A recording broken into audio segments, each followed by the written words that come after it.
আসসালামু আলাইকুম ওয়া রাহমাতুল্লাহি ওয়া বারাকাতুহু। নাহমাদুহু ওয়া নুসাল্লি আলা রাসূলিহিল কারীম, আম্মা বা'দ।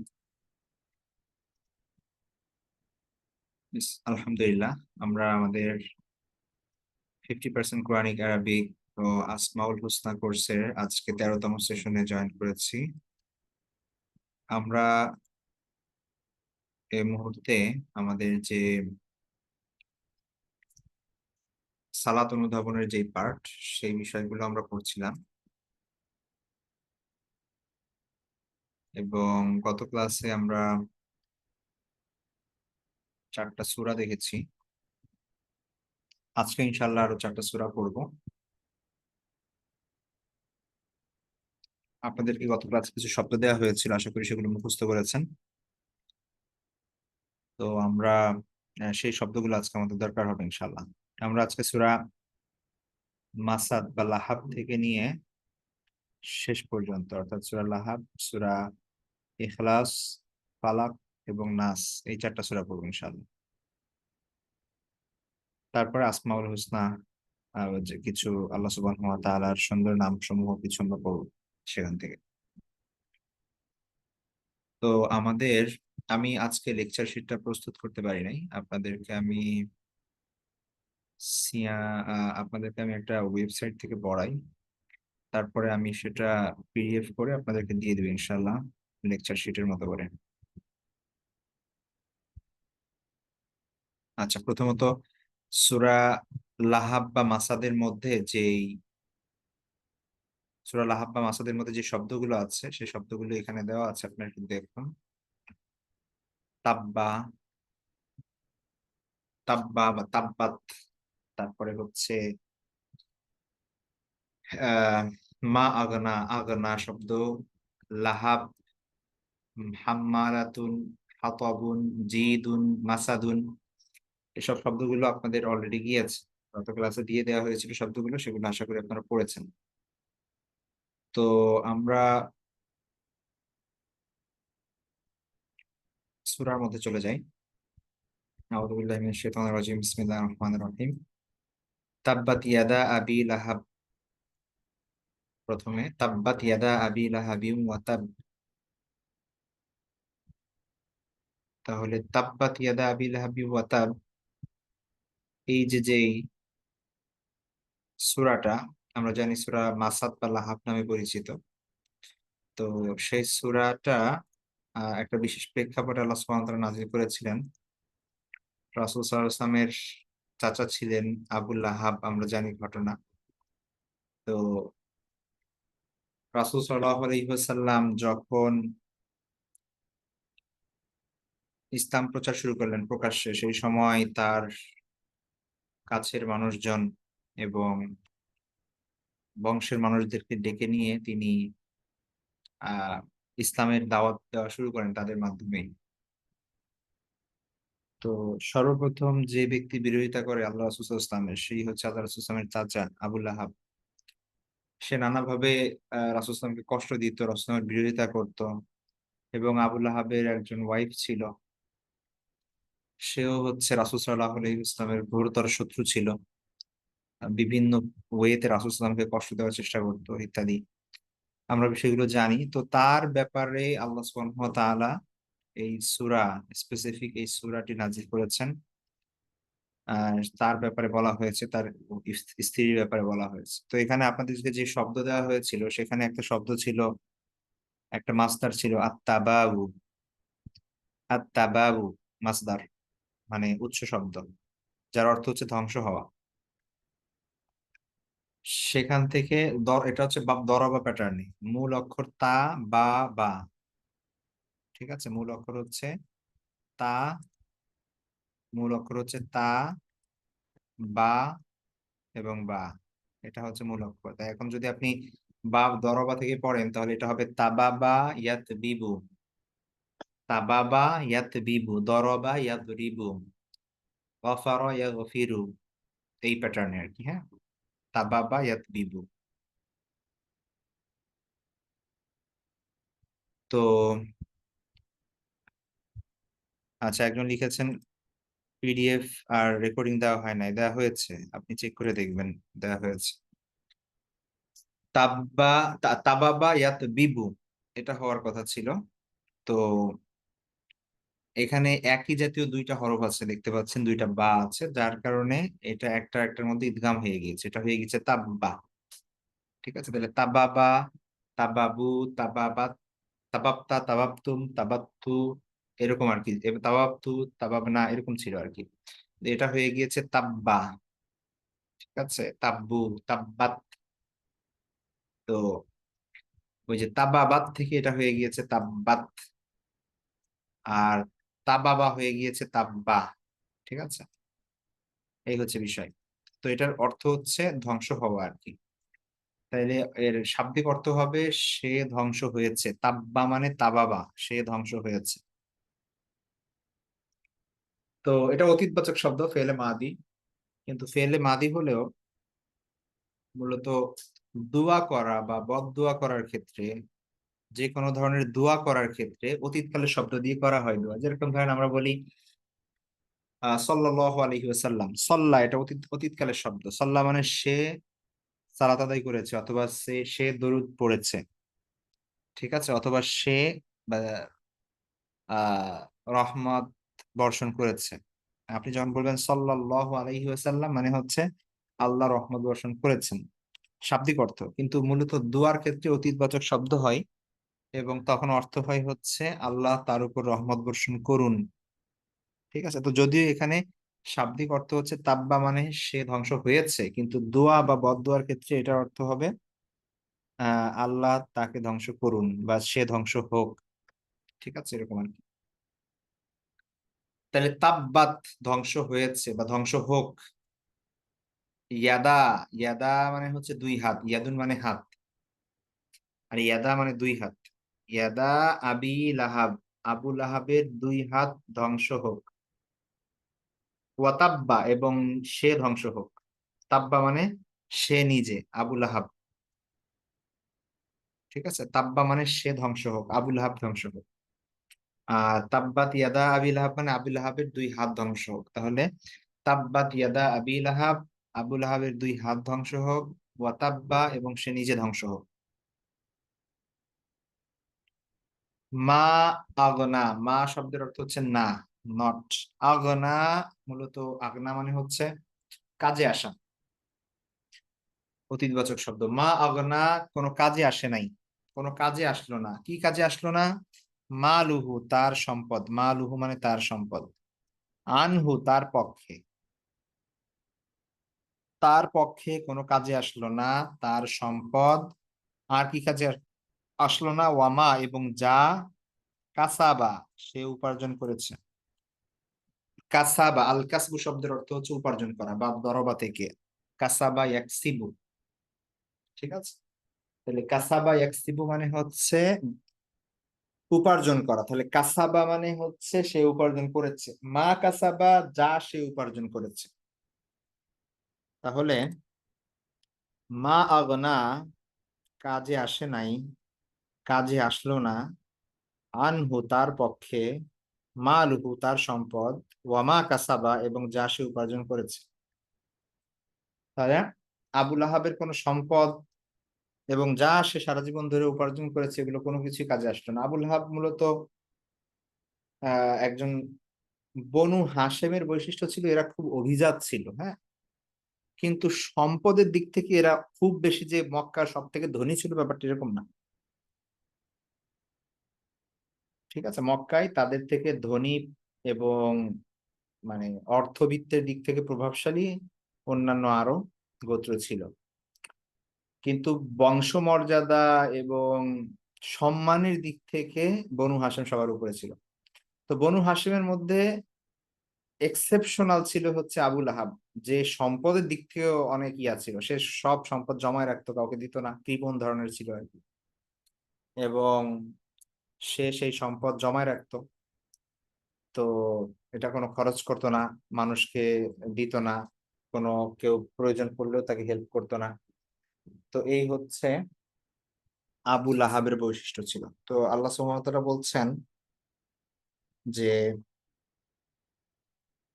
মা আগনা আনহু, তার পক্ষে কোনো কাজে আসলো না। মালু, তার সম্পদ। ওয়া মা কাসাবা, এবং যা সে উপার্জন করেছে। সায়াসলা, সা শব্দের অর্থ হচ্ছে অচিরেই। সা, এখানে যে সা দেখতে পাচ্ছেন, এই সা শব্দের অর্থ হচ্ছে অচিরেই, শীঘ্রই। ইয়াসলা, আপনাদেরকে যে লেকচার শিট দেওয়া হয়েছিল গত ক্লাসে, সেখানে শব্দগুলোর মধ্যে ছিল আসিলিউ শব্দ ছিল। আসিলিউ মানে হচ্ছে দগ্ধ হওয়া, বাপ সামিয়া, ঠিক আছে। সলিয়া, ইয়াসলায়ু মূলত এরকম ছিল, সদলামিয়া, ঠিক আছে। কিন্তু এই যে দুর্বল হরফ আছে, ইয়া আছে, এই কারণে এটা চেঞ্জ হয়ে গেছে, ঠিক আছে। এটা হয়ে গিয়েছে ইয়াসলা, ইয়াসলায়ু হয়ে গিয়েছে ইয়াসলা। তাহলে সায়াসলা, অচিরেই সে দগ্ধ হবে, অচিরেই সে দগ্ধ হবে, ঠিক আছে। সায়াসলা মানে অচিরেই জ্বলবে। তাহলে সা অচিরেই, ইয়াসলা সে জ্বলবে, নারন আগুনে, নার মানে আগুন। তাহলে সায়াসলা নারন, অচিরেই সে আগুনে জ্বলবে। কেমন আগুন? রাতা লাহাব, শিখাযুক্ত আগুন। লাহাব শব্দের অর্থ হচ্ছে মানে আগুনের যে শিখা প্রজ্বলিত হয়, যেটা আহ, দাউ দাউ করে জ্বলে ওঠে, উপরের দিকে ওঠে, সেটাকে বলা হয় লাহাব। তাহলে একটা হচ্ছে নর্মাল আগুন, পিট পিট করে জ্বলতেছে, হালকা আগুন। আর একটা হচ্ছে খুব বেশি আগুন, যে আগুনের শিখা বের হচ্ছে, এর উপরের দিকে ছুটছে। তো এই আগুনটা হচ্ছে খুব ভয়ঙ্কর আগুন, ঠিক আছে, সবকিছু জ্বালিয়ে পুড়িয়ে ফেলে। তো বলা হচ্ছে সেই আগুন, সায়াসলা অচিরেই সে দগ্ধ হবে, নারান আগুনে। কেমন আগুন? দাতা লাহাব, শিখাযুক্ত, শিখাওয়ালা, ঠিক আছে। আচ্ছা, এটা কি শুধুমাত্র আবু জাহাল জ্বলবে? বলতেছে না। ওয়ামরাআতুহু, ইমরাআতুন মানে হচ্ছে মেয়ে, মহিলা, স্ত্রী, ঠিক আছে। তাইলে ওয়া এবং ইমরাআতুহু, তার স্ত্রীও, ওয়ামরাআতুহু এবং তার স্ত্রীও। তাহলে আবু লাহাব এবং তার স্ত্রী উভয়ের কথা বলা হচ্ছে যে তারা আগুনে জ্বলবে, শিখাযুক্ত আগুনে, অর্থাৎ খুব কঠিন তীব্র আগুন, সেই আগুনে জ্বলবে তারা। হাম্মালাতাল হাতাব, এখন তার যে ওয়াইফের কথা বললো সে কে? বলতেছে হাম্মালাতুল হাতাব, সে হচ্ছে হাম্মালাতুন মানে হচ্ছে বহনকারিণী, ক্যারিয়ার। হাতব মানে হচ্ছে জ্বালানি, কাঠ, মানে আহ, যেটা দিয়ে আগুন ধরায় আর কি, ঠিক আছে, সেটা। তাহলে হাম্মালাতুল হাতাব মানে হচ্ছে দ্য ক্যারিয়ার অফ ফায়ারউড, কাঠ বা হচ্ছে জ্বালানি বহনকারী। এখন তাকে কেন জ্বালানি বহন করা হয়েছে, এটা নিয়ে আবার বিভিন্ন মুফাসসিরিন কেরাম বিভিন্ন ব্যাখ্যা করেছেন। কেউ বলেছেন যে সে জ্বালানির জন্য মক্কার আশেপাশে ইয়া করত, কাঠ সংগ্রহ করত। তো এই কারণে তার কথা বলা হয়েছে আর কি, যে সে কাঠ সংগ্রহকারী। তাহলে এটা হচ্ছে একদম লিটারাল অর্থে, মানে হচ্ছে আক্ষরিক যে অর্থ এখানে বোঝাচ্ছে সেটা। আর একটা ব্যাখ্যা আছে, সেটা হচ্ছে যে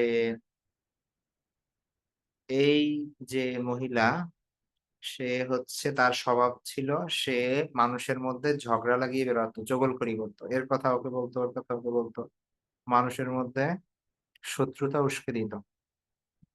তো যার কারণে এটাকে রূপক অর্থে ব্যবহার করা হয়েছে, যে কাঠ বহনকারিণী, জ্বালানি বহনকারিণী, মানে আগুন জ্বালাইতো সব জায়গায় আর কি, মানুষের মধ্যে ঝগড়া লাগাইতো। এটাও রূপক অর্থে ব্যবহৃত হয় আরবি ভাষায় এভাবে। তাহলে হাম্মালাতুল হাতাব, আল্লাহ ভালো জানেন এখানে এটা তার কি উদ্দেশ্য। বাকি তার ওয়াইফের এই বৈশিষ্ট্য ছিল, সেটা এখানে বলা হয়েছে। আচ্ছা, তো তারপরে আল্লাহ বলছেন ফি জিদিহা হাবলুম, ফি জিদিহা মানে হচ্ছে, ফি মানে মধ্যে, জিদুন অলরেডি আমরা পড়েছি, জিদুন মানে হচ্ছে গলা, ঘাড়, গ্রীবা, নেক। জিদিহা মানে হচ্ছে তার গলা, মানে ওই মহিলার গলা। ফি জিদিহা, তার গলায় থাকবে, হাবলুন, হাবলুন মানে হচ্ছে রশি, দড়ি, ঠিক আছে। মিম মাসাদ, মাসাদ বলা হয় হচ্ছে খেজুরের যে আঁশ, সেই আঁশ, ঠিক আছে। তাহলে খেজুরের আঁশের দড়ি, খেজুরের আঁশ দিয়ে পাকানো যে দড়ি, সেই দড়িকে বলা হচ্ছে হাবলুম মিন মাসাদ। হাবলুন মানে দড়ি, মাসাদ মানে হচ্ছে খেজুরের আঁশ। তাহলে খেজুরের আঁশ দিয়ে বানানো যে রশি, যেমন আমরা পাট দিয়ে বা আমাদের দেশে রশি বানাই, দড়ি পাকাই। তো ওই সময় তো আর ওখানে পাট ছিল না বা অন্য কোনো ইয়া ছিল না, সেখানে ছিল হচ্ছে খেজুর গাছ। আর খেজুর গাছের ভেতর থেকে যে ফাইবার বের হতো, তো সেটা দিয়ে তারা রশি পাকাতো, রশি বানাতো। তো সেটার কথা বলছে যে হাবলুম মিম মাসাদ, খেজুর গাছের আঁশ দিয়ে বানানো যে দড়ি, সেটা তখন তার গলায় থাকবে। অর্থাৎ যখন জাহান্নামে নেওয়া হবে, তখন ফেরেশতারা টেনে হিচড়ে তাদেরকে কি করবে, গলায় বেড়ি পরিয়ে তারপর টেনে তাদেরকে জাহান্নামে নিয়ে যাবে। তো সে কথা বলা হচ্ছে ফি জিদিহা, তার গলার মধ্যে হাবলুম মিম মাসাদ, খেজুর গাছের আহ আঁশ দিয়ে পাকানো দড়ি থাকবে। আবার দেখি, তাব্বাত ইয়াদা আবি লাহাব, আবু লাহাবের দুই হাত ধ্বংস হোক, ওয়া তাব্বা, এবং সে নিজে ধ্বংস হোক, মা আগনা আনহু, তার পক্ষে কাজে আসে নাই, মা লুহু, তার সম্পদ, ওয়ামা কাসাবা, এবং যা সে উপার্জন করেছিল, সায়াসলা, অচিরেই সে দগ্ধ হবে, নারন জাত লাহাব, শিখাযুক্ত আগুনে, ওয়ামরাআতুহু, এবং তার স্ত্রীও, হাম্মালাতাল হাতাব, যে হচ্ছে কাঠ বা হচ্ছে জ্বালানি বহনকারী, ফি জিদিহা, তার গলার মধ্যে থাকবে হাবলুম মিন মাসাদ, খেজুর গাছের আঁশ দিয়ে তৈরি দড়ি। ঠিক আছে, এটা হচ্ছে সূরা লাহাব গেল। তারপরে আমরা যাই সূরা ইখলাস। সূরা ইখলাসের শব্দগুলো আমরা এখানে দেখুন, কিছু শব্দ আছে। আহ আহাদুন, আমরা জানি আহাদ মানে এক। as-সামাদ, as-সামাদ শব্দের অর্থ হচ্ছে অভাবমুক্ত, অমুখাপেক্ষী। ঠিক আছে, যিনি অন্য কোনো কিছুর প্রয়োজন নাই, যার সবাইকে তার প্রয়োজন, তার কাউকে প্রয়োজন নেই, সে হচ্ছে as-সামাদ, নিজেই স্বয়ংসম্পূর্ণ। লাম ইয়ালিদ মানে হচ্ছে তিনি জন্ম দেননি। ওয়ালাদা ইয়ালিদু মানে জন্ম দেওয়া। আচ্ছা, এটা আমরা দেখবো সামনে। আর কুফুন, কুফু শব্দের অর্থ হচ্ছে সমকক্ষ, সমতুল্য। ঠিক আছে, তাহলে আমরা সে যাই, সূরায় চলে যাই। দেখুন এখানে, কুল, আপনি বলুন, হুয়াল্লাহু, তিনি আল্লাহ, আহাদুন, এক। কুল, আপনি বলুন, হুয়াল্লাহু আহাদ, তিনি আল্লাহ এক। কুল হুয়াল্লাহু আহাদ, বলুন তিনি আল্লাহ এক। আল্লাহু সামাদ, আল্লাহ অমুখাপেক্ষী, as-সামাদ অমুখাপেক্ষী, স্বয়ংসম্পূর্ণ, the absolute, the eternal, the self-sufficient। লাম ইয়ালিদ, ওয়ালাদা, ভালো করে খেয়াল করেন, আল বিলাদাতু শব্দ, ওয়ালাদা, ওয়ালাদা, বাপ দরবা থেকে, ওয়াও লাম দাল মধ্য, ওয়ালাদা ইয়াউলিদু, দরবা ইয়াদরিবু প্যাটার্ন। ঠিক আছে, ওয়ালাদা ইয়াউলিদু মূলত এরকম হওয়ার কথা ছিল। এই যে দুর্বল হরফ আছে, আর দুর্বল হরফ থাকলে আমরা জানি ঝামেলা হয়ে যায়। তো ইয়াউলিদু হয়ে গিয়েছে ইয়ালিদু, ওয়াওটাকে ফেলে দেওয়া হয়েছে, এটা হয়ে গিয়েছে ইয়ালিদু। ঠিক আছে, তাহলে এটা মূলত হচ্ছে ইয়ালিদু, ইয়ালিদু হচ্ছে মূলত ইয়াউলিদু, মানে সে জন্ম দেয়, সে জন্ম দিচ্ছে, সে জন্ম দিবে। আর এর শুরুতে আসছে লাম, লাম আসলে কি হয় আমরা জানি, বর্তমান কাল অতীতকাল হয়ে যায়, নেগেটিভ অর্থ হয়, এবং শেষ অক্ষরে সুকুন হয়। তাহলে ইয়াউলিদু হয়ে গিয়েছে লাম ইয়ালিদ। তাহলে লাম ইয়ালিদ মানে হচ্ছে তিনি জন্ম দেননি। ঠিক আছে, লাম ইয়ালিদ, তিনি জন্ম দেননি। ওয়ালাম ইউলাদ, এবং তাকে জন্ম দেওয়া হয়নি। তাহলে আল্লাহর পরিচয় দিচ্ছেন, আল্লাহ নিজে আল্লাহর পরিচয় দিচ্ছেন। কুল, আপনি বলুন, হুয়াল্লাহু আহাদ, তিনি আল্লাহ এক। আল্লাহু সামাদ, আল্লাহ অমুখাপেক্ষী। লাম ইয়ালিদ, তিনি জন্ম দেননি, মানে তিনি কাউকে জন্ম দেননি। ওয়ালাম ইউলাদ, এবং তাকে জন্ম দেওয়া হয়নি, মানে তার কোনো সন্তানাদিও নেই আর তার বাবা মাও নেই, মানে তিনি কাউকে জন্ম দেননি, কারো থেকে জন্ম নিয়ে নেন। ওয়ালাম ইয়াকুল লাহু, ওয়ালাম ইয়াকুন, কানা ইয়াকুন মানে হওয়া, ঠিক আছে। ওয়ালাম ইয়াকুন মানে হয়নি, মানে নেই, লাহু তার, তাহলে ওয়ালাম ইয়াকুল লাহু মানে তার নেই, কুফুয়ান সমতুল্য, আহাদুন কেউ, কুফুয়ান সমতুল্য, আহাদুন কেউ, তাহলে তার কোনো সমকক্ষ নেই, তার কোনো সমতুল্য নেই, কেউই তার কোনো সমকক্ষ না। তো এটা হচ্ছে শেষের আয়াতের অর্থ। ঠিক আছে, আবার দেখি। কুল হুয়াল্লাহু আহাদ, বলুন তিনি আল্লাহ এক। আল্লাহ সমাদ, আল্লাহ মুখাপেক্ষী। লাম ইয়ালিদ, তিনি কাউকে জন্ম দেননি। ওয়ালাম ইউলাদ, তাকে জন্ম দেওয়া হয়নি। ওয়ালাম ইয়াকুল লাহু, এবং তার জন্য নেই কুফুয়ান আহাদ, সমতুল্য কেউ, তার কোনো সমতুল্য নেই। তারপরে আমরা যাব সূরা ফালাক।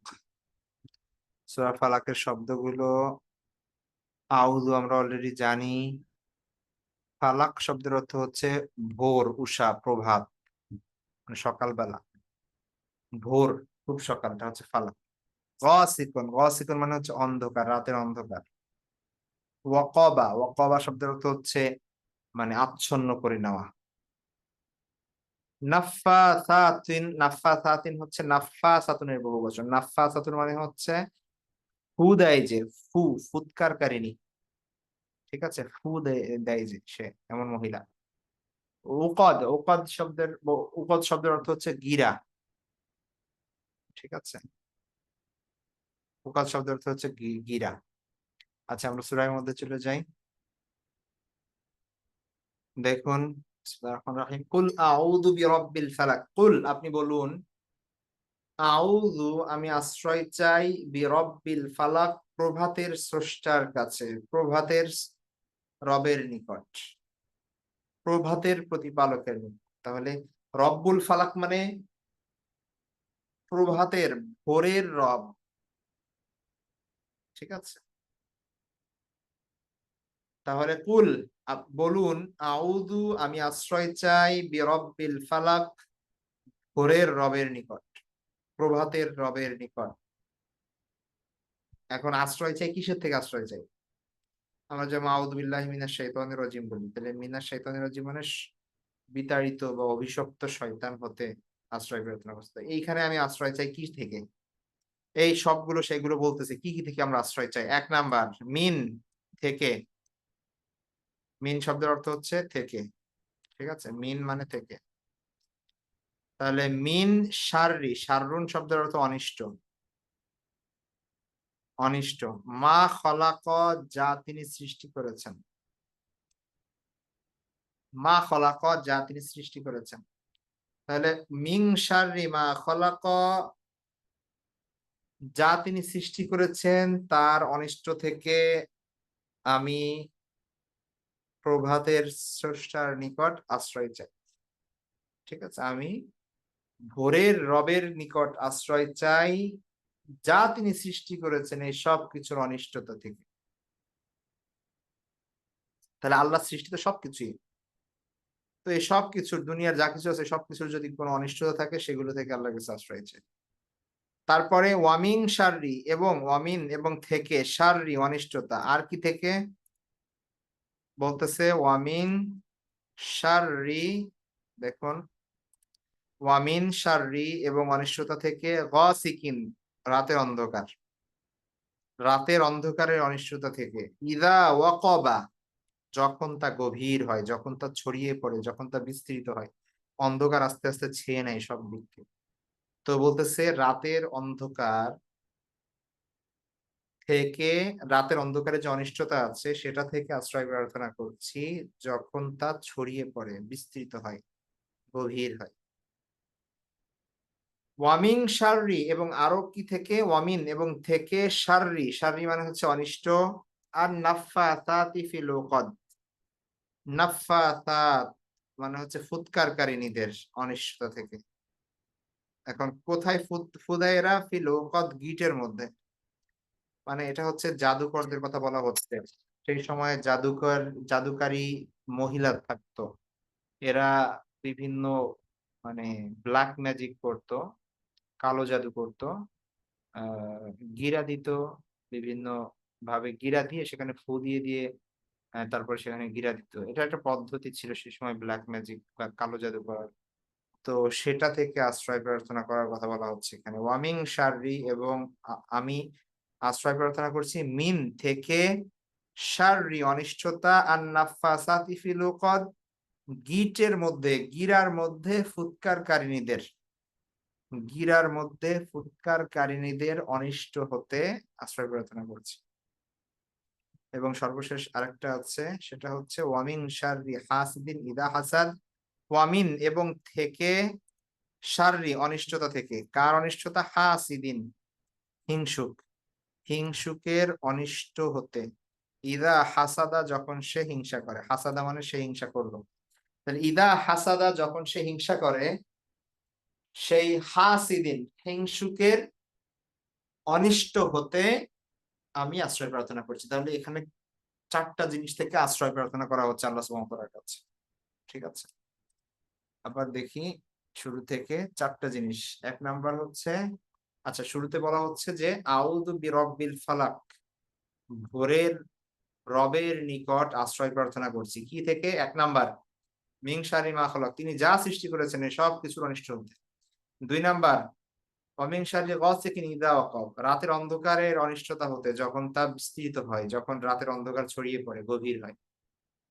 ৩ নাম্বার ওয়ামিন শাররিন নাফাসাতি ফিল উকাদ।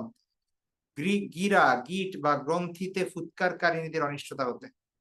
আর যারা ম্যাজিক করে, ব্ল্যাক ম্যাজিক করে, জাদুটোনা করে, এদের অনিষ্টতা হতে। ওয়ামিন শাররি হাসিদিন ইদা হাসাদ। এবং হিংসুকের অনিষ্টতা হতে যখন সে হিংসা করে। এই ৪টা জিনিসের ক্ষতি থেকে, অনিষ্ট থেকে বাঁচার জন্য আল্লাহ সুবহানাহু ওয়া তাআলা আমাদেরকে দোয়া শিক্ষা দিয়েছেন। ঠিক আছে? তারপর হচ্ছে আমাদের সর্বশেষ সূরা এখানে সূরা নাস। সূরা নাসের শব্দ আমাদের এখানে মালিক। মালিক হচ্ছে বাদশাহ, অধিপতি। ইলাহ আমরা জানি, ইলাহ মানে মাবুদ উপাস্য। খন্নাস, খন্নাস মানে হচ্ছে আত্মগোপনকারী। আর ওয়াসওয়াসা ইউওয়াসউইসু শব্দের অর্থ হচ্ছে কুমন্ত্রণা দেওয়া, কুপরামর্শ দেওয়া, প্রবঞ্চনা দেওয়া, ধোঁকা দেওয়া, প্রলুব্ধ করা। আচ্ছা তাহলে এখানে দেখুন, কুল আপনি বলুন। আল্লাহ শিখাচ্ছেন আমাদেরকে, কুল বলো, আউযু আমি আশ্রয় চাই বিরব্বিন নাস মানুষের রবের কাছে। রব্বুন নাস মানুষের রব। তাহলে আউযু আমি আশ্রয় চাই বিরব্বিন নাস মানুষের রবের নিকট। মালিকিন নাস মানুষের মালিকের নিকট। ইলাহিন নাস মানুষের ইলাহের নিকট। তাহলে ৩টা শব্দ আল্লাহ নিজের জন্য এখানে ব্যবহার করেছেন। একটা হচ্ছে রব, একটা হচ্ছে মালিক, আর একটা হচ্ছে ইলাহ। রব মানে হচ্ছে এটার ভেতর কোমলতা আছে, এটার ভেতর হচ্ছে যে হচ্ছে আদর করে, যত্ন নিয়ে, টেক কেয়ার করে বড় করে। তারপরে হচ্ছে যেমন মা মমতা দিয়ে, দরদ দিয়ে সন্তানকে বড় করে তোলে। এটা হচ্ছে রুবুবিয়ার অর্থ আছে এখানে। ঠিক আছে, রব। আর মালিক মানে হচ্ছে অধিপতি। ঠিক আছে, যে একটা রাজা যেরকম তার প্রজাদের তুলনায়। ঠিক আছে, হুকুম করলে হুকুম শুনতে হবে। তারপরে হচ্ছে, ঠিক আছে, তো রবের মধ্যে হচ্ছে শ্রদ্ধা, ভালোবাসা, মমতা। আর মালিক মানে হচ্ছে এখানে মানে কি বলে, প্রভাব, প্রতিপত্তি, তারপরে হচ্ছে পাওয়ার, ভয়, সেইটা। আর তারপরে বলা হয়েছে ইলাহ। ইলাহ মানে হচ্ছে একদম যেখানে যার সামনে মাথা নত করে ফেলতে হবে। ইলাহ মানে হচ্ছে উপাস্য, যার পূজা করতে হবে, যার ইবাদত করতে হবে, যার সামনে মাথা লুটাই দিতে হবে, আত্মসমর্পণ করতে হবে। তো আল্লাহ মানে ৩টা শব্দই এখানে ইউজ করেছেন। তাহলে একটা হচ্ছে বলো, কুল বলো, আউযু বিরব্বিন নাস আমি আশ্রয় প্রার্থনা করছি মানুষের রবের কাছে। মালিকিন নাস মানুষের মালিকের কাছে, অধিপতির কাছে, ইলাহিন্নাস মানুষের উপাস্যের কাছে, ইলাহের কাছে। তার কিসের থেকে আশ্রয় প্রার্থনা করছি? মিন শাররিল ওয়াসওয়াসিল খান্নাস। ওয়াসওয়াস মানে হচ্ছে ওয়াসওয়াসা, কুমন্ত্রণা, প্রবঞ্চনা। খন্নাস মানে আত্মগোপনকারী। ঠিক আছে, এটা এক ধরনের শয়তান বা শয়তানের অন্য নাম। তাইলে খন্নাস বলা হয়, এটা এক টাইপের, এটা মুফাসসির কেরাম বলেছেন এটা এক ধরনের শয়তান। ঠিক আছে, যারা হচ্ছে মানুষের অন্তরে বিভিন্ন খারাপ কাজের কুপরামর্শ দেয়। আর আরেকটা হচ্ছে যে শয়তান, বাস্তবিক যে শয়তান তার একটা নাম হচ্ছে খন্নাস। ঠিক আছে, কারণ সে আত্মগোপন করে থাকে, তাকে দেখা যায় না, সে গোপনে এসে মানুষকে ধোঁকা দিয়ে, সেজন্য তাকে খন্নাস বলা হয়। তাইলে ওয়াসওয়াসিল খন্নাস মানে হচ্ছে আত্মগোপনকারী কুমন্ত্রণা, মানে শয়তানের কুমন্ত্রণা আর কি। তাহলে মিং শাররিল ওয়াসওয়াসিল খান্নাস, আত্মগোপনকারী কুমন্ত্রণার, অমঙ্গল থেকে, অকল্যাণ থেকে, ক্ষতি থেকে আমরা আল্লাহর কাছে আশ্রয় চাই। ঠিক আছে, এখন এই যে খন্নাসের কথা বলা হলো, সে কে, সে কি করে, তার কাজ কি, সেটার পরে বলা হচ্ছে যে আল খন্নাস আল্লাযী ইউওয়াসউইসু, আল্লাযী যে, ইউওয়াসউইসু কুমন্ত্রণা দেয়, ফি সুদুরিন নাস, সুদূর হচ্ছে সদরুদের বহুবচন, মানে অন্তর, হৃদয়। তাহলে ফি সুদুরিন নাস মানুষের হৃদয় সমূহে, মানুষের অন্তঃকরণে, মানুষের অন্তর সমূহে যে কুমন্ত্রণা দেয়। ঠিক আছে, কারণ এই যে খন্নাসের কথা বলা হচ্ছে, সেটা আল্লাহ বলছেন যে মিনাল জিন্নাতি ওয়ান নাস, এটা জিনের থেকে হইতে পারে, মানুষের মধ্যে হইতে পারে। অনেক সময় নিজে মানুষের মধ্যে থেকেও মানুষরা একে অপরকে কুমন্ত্রণা দেয়, খারাপ কাজের দিকে ধাবিত করে। ঠিক আছে, ভুল পথে মানুষকে পরিচালিত করে, এরাও খন্নাস। তাইলে খন্নাস জিনের মধ্যে হইতে পারে, মানুষের মধ্যে হইতে পারে, যারা অন্যকে কি করে, মানে খারাপ কাজের প্রবঞ্চনা দেয়। ঠিক আছে, আবার দেখি, কুল বলুন, আউযু বিরব্বিন নাস মানুষের রবের নিকট আমি আশ্রয় চাই, মালিকিন নাস মানুষের মালিকের নিকট, ইলাহিন নাস মানুষের ইলাহের নিকট। কি থেকে? মিন শাররিল ওয়াসওয়াসিল খান্নাস, আত্মগোপনকারী কুমন্ত্রণার, অমঙ্গল থেকে। আল্লাযী ইউওয়াসউইসু ফি সুদুরিন নাস, যে কিনা মানুষের অন্তরে কুমন্ত্রণা দেয়, মিনাল জিন্নাতি ওয়ান নাস মানুষ এবং জিনের মধ্যে হতে। ঠিক আছে, জিন্নাত মানে হচ্ছে জিন জাতি, আর নাস মানে মানুষ জাতি। এই হচ্ছে আমাদের সূরা, আজকের 4টি সূরা। আমরা ইনশাআল্লাহ আগামী ক্লাসে সূরা ফাতিহা, তারপরে হচ্ছে আমাদের সূরা, ওই পাশে বাকি আছে কুরাইশ, মাউন, ওগুলো পড়বো ইনশাআল্লাহ। এরপরে আমাদের আর একটা ক্লাস থাকবে, সেই ক্লাসে আমরা ইস্তিখারার দোয়াটা পড়বো, এবং এর সঙ্গে যদি আরো কিছু করি সেটা দেখা যাবে ইনশাআল্লাহ। তো আমাদের আর মাত্র 2টা ক্লাস আছে আজকের পরে, আজকে 13 নম্বর ক্লাস, আর 14 এবং 15 নম্বর ক্লাস আছে। ঠিক আছে, তো বাকি 2টা ক্লাস আশা করি জয়েন করবেন সবাই। আর আমাদের দ্বিতীয় সেকশন হচ্ছে আহ আল্লাহর মানে সুন্দর নাম সমূহ, আল্লাহ আসমাউল হুসনার ক্লাস। হ্যাঁ, তো এখানে আমরা আজকে আল্লাহর কিছু নাম দেখব, লাম এবং মিম দিয়ে। তো লাম দিয়ে আল্লাহ সুবহানাহু ওয়া তাআলার যে নামটা আছে সেটা হচ্ছে আল লাতীফ। আল লাতীফ শব্দের অর্থ হচ্ছে সূক্ষ্মদর্শী, যিনি গোপন, তারপরে হচ্ছে প্রকাশ্য সকল বিষয়ে অবগত, সূক্ষ্ম, তার মানে জ্ঞানের বাইরে কোনো কিছু যেতে পারে না, খুব সূক্ষ্ম থেকে সূক্ষ্ম বিষয় যার গোচরে আছে। ঠিক আছে, সে হচ্ছে আল লাতীফ। তো এটা আল্লাহ সুবহানাহু ওয়া তাআলার একটা গুণবাচক নাম। এর দ্বারা বোঝায় যে আল্লাহ সুবহানাহু ওয়া তাআলা হচ্ছেন অত্যন্ত সূক্ষ্মদর্শী, ক্ষুদ্র থেকে ক্ষুদ্রতর লুকায়িত জিনিস সম্পর্কে তিনি অবগত। মানুষের অন্তরে যা কিছু আছে, জমিনের অভ্যন্তরে যা কিছু আছে, এই আসমানের যেখানে মানে ছোট্ট সরিষা পরিমাণ যদি কোনো কিছু থাকে, সে ব্যাপারে আল্লাহ সুবহানাহু ওয়া তাআলা সবকিছু জানেন। এবং লতীফের আরেকটা অর্থ হচ্ছে অমায়িক, যিনি খুব গ্রেসিয়াস এবং জেন্টাল, খুব কাইন্ড যিনি। ঠিক আছে, তাকেও লতীফ বলা হয়, খুবই মানে নরম যিনি। তো আল্লাহ সুবহানাহু ওয়া তাআলা তার যে প্রিয় বান্দা তাদের সাথে আল্লাহ সুবহানাহু ওয়া তাআলা অমায়িক ব্যবহার করেন, দয়ার আচরণ করেন। এই কারণে তাকে লতীফ বলা হয়। তিনি তাদেরকে সহজ পথ দেখান, কঠোরতা থেকে দূরে রাখেন এবং আ এবং আল্লাহ সুবহানাহু ওয়া তাআলার আরো কিছু নাম আছে যেগুলো এই নামের সাথে কানেক্টেড। লতীফ শব্দের সমার্থক আল খাবির, তারপরে হচ্ছে আর রাউফ, আল কারীম, এই ধরনের যে শব্দের নামগুলো আছে এগুলো লতীফ শব্দের সমার্থক প্রায়। তো ২ টা অর্থ, একটা হচ্ছে যিনি সূক্ষ্ম থেকে সূক্ষ্ম বিষয়ের খবর রাখেন, সূক্ষ্মদর্শী। আর একটা অর্থ হচ্ছে অমায়িক। ঠিক আছে? এই ২ টা অর্থই লতীফের মধ্যে আছে। তারপরে আরেকটা দেখবো আমরা, মিম দিয়ে নাম শুরু হচ্ছে আল্লাহ সুবহানাহু ওয়া তাআলার। মিম দিয়ে আল্লাহর অনেকগুলো নাম আছে। আজকে এবং নেক্সট ক্লাসেও মিম দিয়ে আমরা পড়তে হবে। এটা হচ্ছে আল মানিয়া। আল মানিয়া। মানিয়া মানে হচ্ছে প্রতিরোধকারী। ঠিক আছে? যিনি নিষেধকারী, বারণকারী, তাকে বলা হয় আল মানিয়া। তো আ আ এর পরে আমরা একটা নাম পড়বো অবশ্য, আল মুতি। ঠিক আছে? আ সেটার অর্থ হচ্ছে মতি এবং আল মানি ২ টা একটা অপরের বিপরীত। মৌতি মানে হচ্ছে যিনি সবকিছু দেন। আর মানি মানে হচ্ছে যিনি আ করে রাখেন। who prohibits, prevents, defends, এটা হচ্ছে মানি। অর্থাৎ আল্লাহ সুবহানাহু ওয়া তাআলা যেমনি ভাবে মানুষকে দেন তেমনি ভাবে আবার আটকেও রাখেন। আল্লাহ যদি কোন কিছু আটকে রাখেন তো সেই মানুষ তাকে আর দেওয়ার কেউ, আ সেটা দেওয়ার আর কি কেউ থাকে না। ঠিক আছে?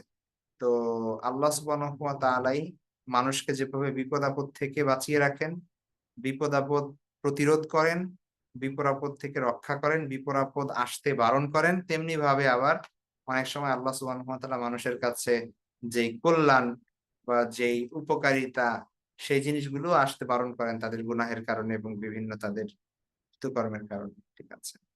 তো এইটা আল্লাহ সুবহানাহু ওয়া তাআলার একচ্ছত্র অধিপতি জায়গায়, এবং আল্লাহ সুবহানাহু ওয়া তাআলা হচ্ছেন এখানে, এ তিনি হচ্ছেন সবকিছু করতে সক্ষম। তার উপরে এখানে অন্য কোন রুল, অন্য কোন কি বলে আ বিধান দেওয়ার আসলে এখানে কেউ নেই। সুতরাং তিনি হচ্ছেন আল মানিয়া। মানে হচ্ছে, আর তিনি যদি কোন কিছু মানা করেন, এই আমরা যে বাংলা মানা বলি এটাও এই মানা, মানা আরবি মানা থেকে এসেছে। হ্যাঁ? ওইখান থেকেই আল মানিয়া ইসমুল ফাইলের প্যাটার্ন। ঠিক আছে? মানিয়া মানে যিনি হচ্ছে মানা করেন, নিষেধ করেন। আল্লাহ যদি কোন কিছু মানা করেন, আল্লাহ যদি কোন কিছু বারণ করেন, প্রতিরোধ করেন, তাহলে সেটাকে আর ফেরানোর, সেটা হওয়ার, সংগঠিত করার আর কারো কোন ক্ষমতা নেই। তো তারপরে আরেকটা নাম দেখি, আল মুআখির। ঠিক আছে? আল মুআখির।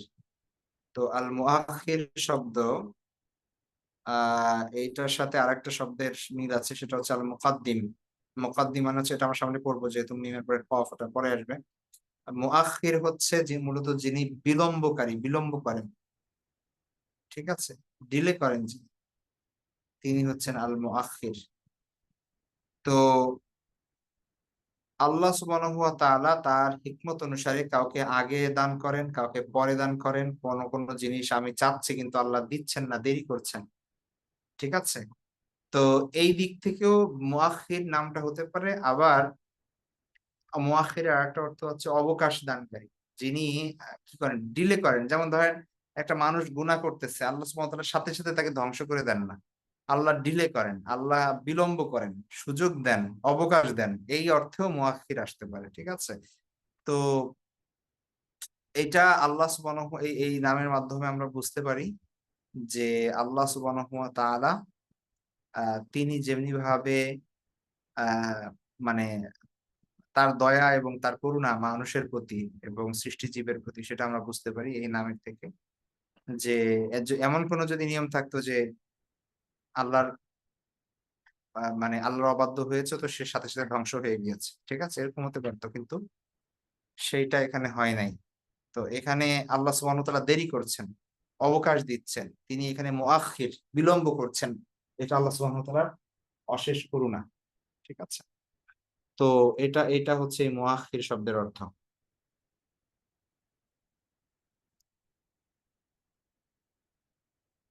রাসূল সাল্লামের একটা দোয়া আছে, সেই দোয়ার মধ্যেও আমরা এই নামটা পাই, যেখানে আল্লাহ বলছেন যে, রাসূল সাল্লাম বলছেন যে আল্লাহুম্মা গফিরলি মা কদ্দামতু ওয়া মা আখখারতু ওয়া মা আসরারতু ওয়া মা আ'লানতু ওয়া মা আসরাফতু ওয়া মা আনতা আ'লামু বিহি মিন্নি আনতাল মুকাদ্দিম ওয়া আনতাল মুআখখির। আপনি মানে সর্বাগ্রে সহায়তা প্রদানকারী, আপনি বিলম্বে সহায়তা প্রদানকারী। ঠিক আছে? আবার মানে মানে সহায়তাকে পিছিয়ে দেওয়ার মালিকও আল্লাহ, আবার এগিয়ে দেওয়ার মালিকও আল্লাহ। তো এটাই হচ্ছে মুআখখিরের অর্থ। আমরা মুকাদ্দিমটা সামনে পড়ব। তারপর হচ্ছে আল মুমিন। আল মুমিন, মুমিন শব্দ আসছে ঈমান থেকে। ঈমানের একটা অর্থ তো ঈমান আনা, এবং যে ব্যক্তি ঈমান আনে তাকে মুমিন বলা হয়। আর একটা অর্থ আছে ঈমানের, সেটা হচ্ছে নিরাপত্তা দেওয়া। ঠিক আছে? মুমিন মানে হচ্ছে যে নিরাপত্তা দানকারী। ঠিক আছে? নিরাপত্তা দেন যিনি, তো তিনি হচ্ছেন মুমিন। তো আল্লাহ সুবহানাহু ওয়া তাআলা মানে এই মুমিন সিফাত তার, যিনি যিনি হচ্ছেন, যিনি তার নিজের পরিপূর্ণ সিফাতের এবং পূর্ণাঙ্গ ক্ষমতা ও সৌন্দর্যের আহ আচ্ছা, এখানে আহ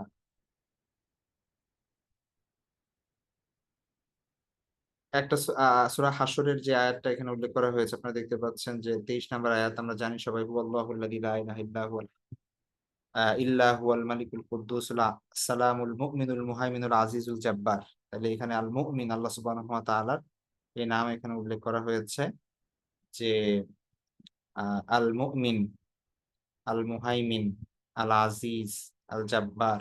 তো আল মুমিন মানে হচ্ছে নিরাপত্তা দানকারী, যিনি হচ্ছেন রক্ষক, তিনি হচ্ছেন আল মুমিন। ঠিক আছে? আমানা, আমান শব্দের অর্থের সাথে যদি পরিচয় থাকে আরবিতে, আমান মানে হচ্ছে নিরাপত্তা। ঠিক আছে? তো আমান শব্দ, সেখান থেকেই ঈমান, সেখান থেকেই মুমিন। তাহলে মুমিন মানে হচ্ছে যিনি নিরাপত্তা দেন। আল্লাহ সুবহানাহু ওয়া তাআলা যেহেতু বান্দাকে নিরাপত্তা দেন, সবার নিরাপত্তার মালিক তিনি, এই কারণে তাকে মুমিন বলা হয়। তার একটা নাম এটা। তারপর হচ্ছে আল মুবদিউ। মুবদিউ, মুবদিউ শব্দের অর্থ হচ্ছে আহ আমরা একটা বাদি পড়েছি আগে, হ্যাঁ? বাদি আর মুবদিউ প্রায় সিমিলার অর্থ। হ্যাঁ, আবদা ইউবদিউ থেকে এসেছে আল ইবদাউ মাসদার।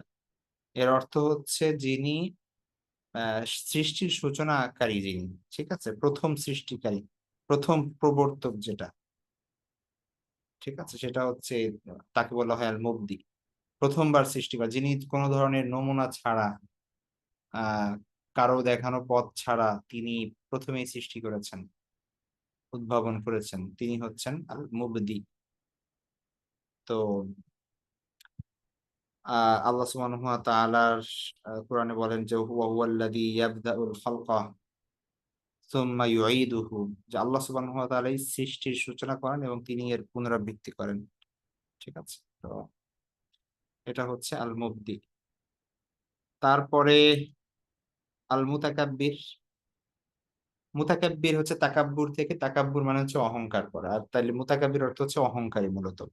তো অহংকারী বলতে এখানে বোঝানো হচ্ছে যে অহংকার, অহংকার যদিও একটা নেগেটিভ ওয়ার্ড, এটা মানুষের সাথে বা সৃষ্টির সাথে এটা সম্পৃক্ত হলে নেগেটিভ ওয়ার্ড, কিন্তু এটা আল্লাহর সঙ্গে পারফেক্টলি যায়। কারণ অহংকার তিনি করতে পারেন যার অহংকার করার সাজে, যার কোনো ধরনের কমতি নাই, যার কারো ধরনের কারো কাছে ঠেকা নাই, যে অন্যের উপর ডিপেন্ডেন্ট না। ঠিক আছে? তিনি অহংকার করতে পারেন, এটা কোনো মানুষের জন্য সাজে না। ঠিক আছে? তো এটা আল্লাহর জন্য, এটা একটা অলংকার, এটা আল্লাহর একটা সৌন্দর্য, একটা হচ্ছে কোয়ালিটি, কিন্তু মানুষের জন্য এটা দর্শনীয়। ঠিক আছে? তো আল মুতাকাব্বির মানে অহংকারী, যিনি হচ্ছে গৌরবান্বিত। ঠিক আছে? তিনি হচ্ছেন আল মুতাকাব্বির।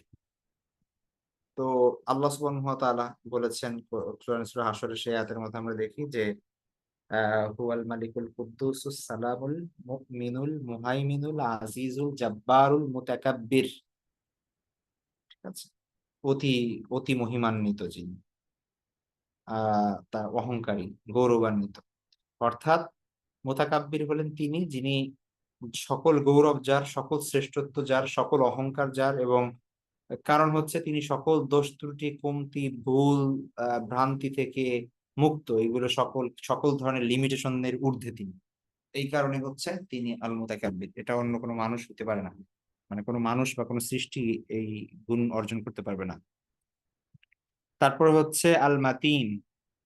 আল মাতিন শব্দের অর্থ হচ্ছে সুদৃঢ়, সুস্থির। ঠিক আছে, তো এটার পাশাপাশি আরো কিছু, মানে আল আজিজ, আল কবি, আল মাতিন, আল কাদির, এই নামগুলো খুব কাছাকাছি আল্লাহ সুবহানাহু ওয়া তাআলার।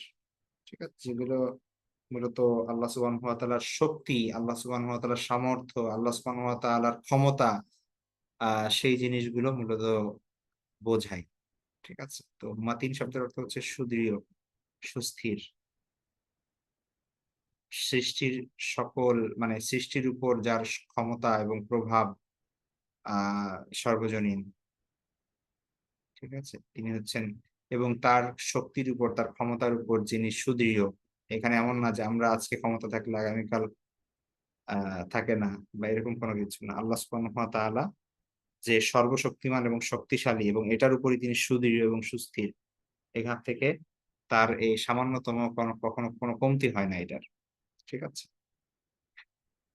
তারপরে হচ্ছে আল মুজিব। আল মুজিব শব্দের অর্থ হচ্ছে যিনি আহ কবুল করেন। ঠিক আছে, সাড়া দেন, সাড়া দানকারী, উত্তরদাতা, দাওয়া দোয়া কবুলকারী, তিনি হচ্ছেন মুজিব। তো মানে আপনি ডাকলেন আর ডাক সাড়া দিলেন আল্লাহ সুবহানাহু ওয়া তাআলা। তো এই যে এই গুণটার মাধ্যমে বোঝা যায় যে আল্লাহ সুবহানাহু ওয়া তাআলা কি করেন, মানুষের ডাক সাড়া দেন, মানুষের আহ্বানে শোনেন, তিনি রেসপন্ডার। ঠিক আছে, the one who answers the call, তিনি হচ্ছেন আল মুজিব। তো আমরা এই নামের মাধ্যমে বোঝা যায় যে আমরা আল্লাহর কাছে যা প্রার্থনা করি তিনি সেগুলো শোনেন, তিনি তা কবুল করেন, তিনি সেটা কি করেন। এখন আমরা জানি যে দোয়া কবুলের বিভিন্ন পদ্ধতি আছে, হয় সরাসরি কবুল হবে, অথবা এটার বিনিময়ে আল্লাহ সুবহানাহু ওয়া তাআলা কোনো বিপদ দূর করে দিবেন, অথবা তার বিনিময়ে সওয়াব দিয়ে দেওয়া হবে। অনেক সময় সাথে সাথে কবুল করে নেওয়া হয়, অনেক সময় ডিলে করা হয় বান্দার ভালোর জন্য। বাকি আল্লাহ সর্বক্ষেত্রে আল মুজিব, তিনি অবশ্যই সাড়া দেন, জবাব দেন, হয়তো আমরা তার অর্থ বুঝি না বা বোঝার চেষ্টা করি না। তারপরে হচ্ছে আল মাজিদ। আল মাজিদ হচ্ছে সকল মর্যাদার অধিকারী, মহিমান্বিত, সম্মানিত, আল মাজিদ। ঠিক আছে, তো যার রয়েছে মহাসম্মান এবং মর্যাদা, তিনি হচ্ছেন আল মাজিদ। তারপরে আল মুহিত। আল মুহিত মানে হচ্ছে যিনি সবকিছু বেষ্টন করে রাখেন, যার ইলম, তার তার জ্ঞান, তার ক্ষমতা, তার রহমত, তার শক্তির বাইরে কোনো কিছু নাই। পৃথিবীর সকল কিছু, মানে পৃথিবী বলতে আমরা মানে যা কিছুই সৃষ্টি আছে সবকিছুই, সবকিছুকে আল্লাহ সুবহানাহু ওয়া তাআলা বেষ্টন করে রেখেছেন। ঠিক আছে, এই জন্য তাকে বলা হয় আল মুহিত, সর্ববেষ্টনকারী, পরিবেষ্টনকারী। ঠিক আছে, আল্লাহ বলছেন যে ওয়াকান আল্লাহু বিকুল্লি শাইইন মুহিতা, আল্লাহ সুবহানাহু ওয়া তাআলা সবকিছুকে পরিবেষ্টনকারী। এটা হচ্ছে আহ এনকম্পেসিং, এটা হচ্ছে মুহিতের অর্থ। আর সর্বশেষ আজকে যেটা দেখবো সেটা হচ্ছে আল মুদিল। মুদিল মানে হচ্ছে বেইজ্জতকারী, সম্মান হরণকারী। ঠিক আছে, আহ মুজিল, তো আল্লাহ সুবহানাহু ওয়া তাআলার অন্যতম নাম এটা মুইজ এবং মুজিল। মুইজটা আমরা সামনে পড়বো কালকে একসঙ্গে। মুইজ মানে সম্মান প্রদানকারী, আবার মুজিল মানে সম্মান হরণকারী। তো আল্লাহ সুবহানাহু ওয়া তাআলারই এটা, আল্লাহ যাকে চান তাকে সম্মান দেন, আর আল্লাহ যাকে চান তার থেকে সম্মান হরণ করেন। তো সম্মান দেওয়ার মালিকও আল্লাহ, সম্মান নেওয়ার মালিকও আল্লাহ। সুতরাং সবসময় আল্লাহর কাছে, আল্লাহর প্রতি বিশ্বাস রাখতে হবে এবং বিনয়ী হতে হবে, কোনো ধরনের অহংকার যেন আমাদের পেয়ে না বসে। ঠিক আছে, তো আল মুদিল, আল মুদিল শব্দের অর্থ হচ্ছে জিল্লত থেকে আসছে, জা জাল লাম লাম। ঠিক আছে, জালিল শব্দ আছে, জালিল মানে হচ্ছে যে হচ্ছে নিকৃষ্ট বা হচ্ছে যেটা হীন। ঠিক আছে, অপমানিত। তো সেখান থেকে আসছে মুদিল, যিনি আহ বেইজ্জত করেন, সম্মান হরণ করেন, তিনি হচ্ছেন মুজিল। তো এটা আল্লাহর একটা নাম, যেহেতু তিনি তার যারা আল্লাহর শত্রু বা ইসলামের শত্রু তাদেরকে তিনি বেইজ্জত করেন, অপমান করেন, ঠিক আছে, এবং কিয়ামতের দিনও তারা অপমানিত হবে। তো এই কারণে আল্লাহকে বলা হয় আল্লাহ হচ্ছেন মুদিল। তো আমরা এই নামগুলো দেখলাম আজকে, আহ 11টা নাম হয়তো এখানে আছে। তো আমরা ইনশাল্লাহ বাকি 2টা ক্লাসে আমরা বাকি নামগুলো শেষ করবো ইনশাল্লাহ। তো এগুলো আমি লেকচার শিট আকারে দিয়ে দেওয়ার চেষ্টা করব দ্রুত ইনশাল্লাহ। আর ভিডিওটা আজকে দিয়ে দিব। আর হচ্ছে লেকচার শিট হয়তো বা কালকে পাবেন। গত ক্লাসের লেকচার শিটও দেওয়া হয়েছে, আপনারা ওই যে লিংক, একই লিংক, বারবার এটা গ্রুপে লিংক দেওয়াটা একটা ঝামেলা। ওই লিংকে গেলেই আপনারা প্রিভিয়াস সবকিছু দেখতে পাবেন। এটা পুরা আপনার প্লে লিস্ট দিয়ে দেওয়া হয় আপনাদেরকে, আলাদা আলাদা এক একটা করে দেওয়া হয় না, ঠিক আছে। ওটা 1 মাস আগে যে লিঙ্ক দেওয়া হয়েছিল ওইখানে ঢুকলেও আপনি সবগুলো দেখতে পাবেন। প্রত্যেক ক্লাসের পর লিঙ্ক দিয়ে দিতে হবে এটা জরুরি না। আগে যে লিঙ্ক দেওয়া আছে ওইখানে ঢুকলেও আপনি সব লেকচার শিট এবং ক্লাস রেকর্ডিং পেয়ে যাবেন। তো ঠিক আছে, আজকে এ পর্যন্তই থাকবে। নেক্সট ক্লাসে আবার দেখা হবে ইনশাল্লাহ। সে পর্যন্ত ভালো থাকবেন সবাই, দোয়া করবেন। আসসালামু আলাইকুম রহমতুল্লাহি ওয়া বারাকাতুহু।